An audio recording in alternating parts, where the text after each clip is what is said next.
We all understand the concepts of budgets, we all understand the concepts of meeting minutes and how to manage the day-to-day of the board, but understanding more than just the mission statement of an organization is critical in determining what programs you're doing that are truly valuable enough to keep and to sustain, even if it's not bringing a 100% profit at the time. Some of it actually speaks to the mission of the organization. So it was priceless because, as a board chair, I work directly with our executive director. I don't often get the chance to work with the people that report directly to her. So it was great for me because this is my very first year as board chair, and I was able to understand how to give our executive director the tools and the resources needed in order to grow the organization as a whole. Sustainability is a living organism, and until you understand how the matrix is created and understand how decisions should be made based on that matrix, then it's hard for you to make a decision.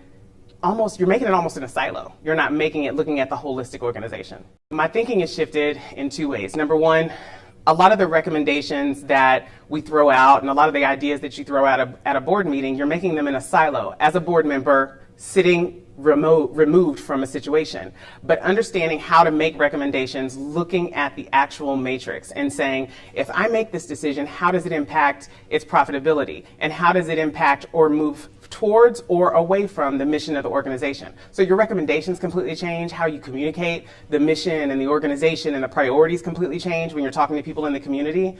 It was priceless because I'm able to give Mindy what she needs in order to make sure the organization is successful.